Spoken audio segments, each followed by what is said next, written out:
There kayo dito sa nagaganap na love triangle ng Kim, Gerald, and Mikey. Well, meron tayong exclusive interview with Kim pagkalabasin ng bahay ni Kuya. Yan ang panoorin nyo. Ngayon din.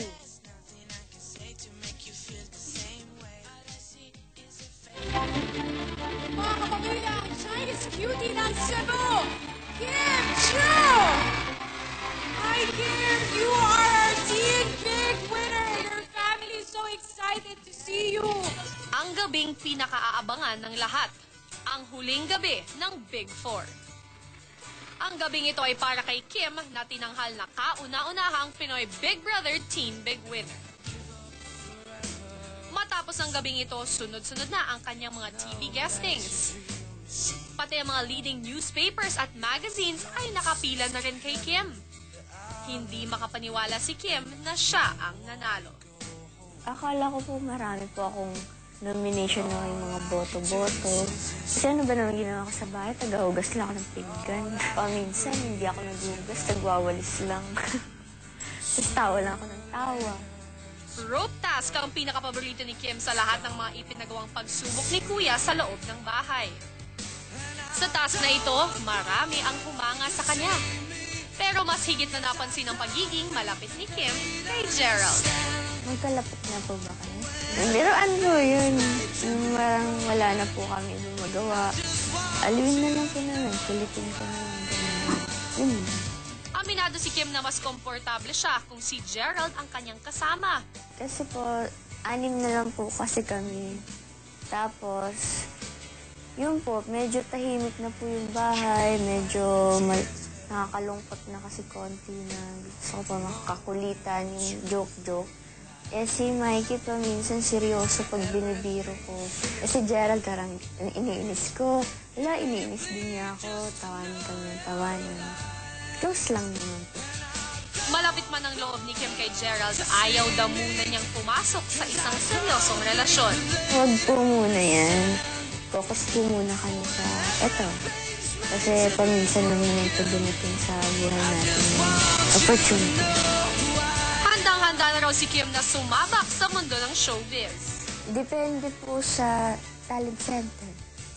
Papatuloy ko po showbiz center. Pangarap ko po yung study pa. Si Claire ang pinakamalapit sa kanya. Kasi nakakasundo po kami. Kasi pag pagod na kami magtagalog, wala, Bisaya tayo. Ayun, nasa kwarto kami, isip ko ng Bisaya. So tutuwa po ako sa kanya kasi kahit na super old na oldies na yung kanta, alam niya. Lalo yung Yoyoy Villame ba yun? Hindi naman niya gaanong kasundo si Jamela. Hindi ko po siya maintindihan kasi po paminsan. Ugali po siya nito naintindihan. Sa kabila ng kanyang kasikatan, may kulang pa raw sa kanyang buhay. Ito ay ang pangulila niya sa kanyang mom. Alam ko sumuporta din siya sa akin at nagtiwala. Gusto ko lang magpasalamat dahil yun, nagtiwala siya sa akin. Saka wag po siya mag-alala, pagbubutihan ko po dito. Nakakapin. Siyempre. At nais niyang magpasalamat sa mga taong nagtiwala sa kanya. Sana di po sila magsawa sa pagsusuporta sa akin. Mas pagbubutihan ko pa po kaysa napanood na sa akin ng Big Brother. Sana maging masaya sila sa mga ginagawa ko. Gusto ko po sumaya sila habang pinapanood ako. Wow! Ano masabi niyo na guys? Wow! Okay, meron ka ng Big Four. Big Four ng Let's Go fans dito. And speaking of big win... Wow, nandiyan ka kuya. Baba mo dyan, ha?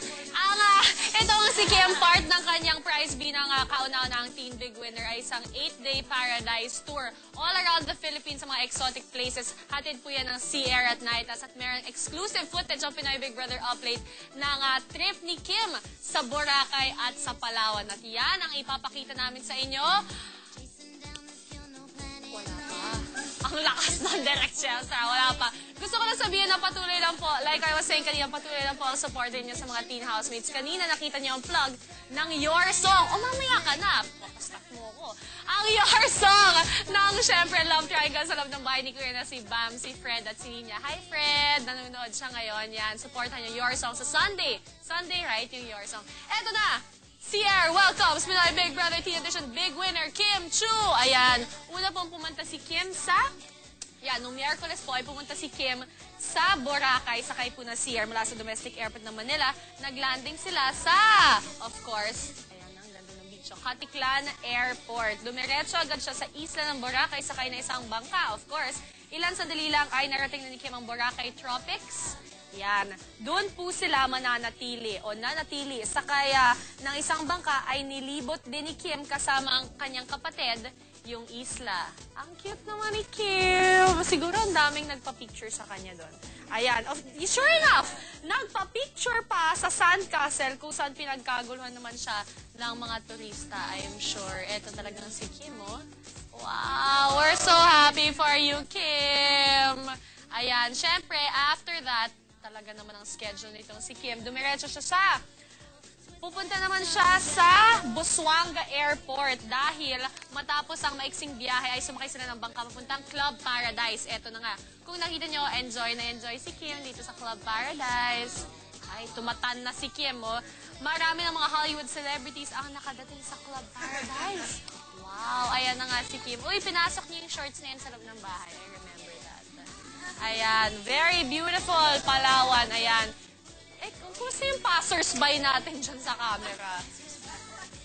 Diyan, nag-show tayo, guys. Ayan. Siyempre, walang araw po ikot si Kim, kaya kung nagtataka po kayo kung wala siya sa mga guestings na nakita nyo or sa weekend sa mga guestings, it's so, because she is enjoying her 8-day paradise tour. Kaya, good job, Kim, wherever you are. Okay, eto naman, very exciting. Of course, thank you very much to Sea Air in cooperation with Nightas para sa prize na yan. Sa pagbabalik naman ng Pinoy Big Brother Update, madami pang Kim moments ang ating babalikan. At gusto ko lang sabihin, naalala niyo ba yung chair na to? Fred, I'm sure naalala mo to. Mickey, I'm sure naalala to. Ito po ang chair ng dining room ng Pinoy Big Brother Teen Edition. At naalala niyo ang tasa na to. Kausalo niyo. Ito ang mga tasa ng mga celebrity housemates. Gusto niyo ba malaman kung paano mapapasa inyo to? Well, find out when Pinoy Big Brother Update returns.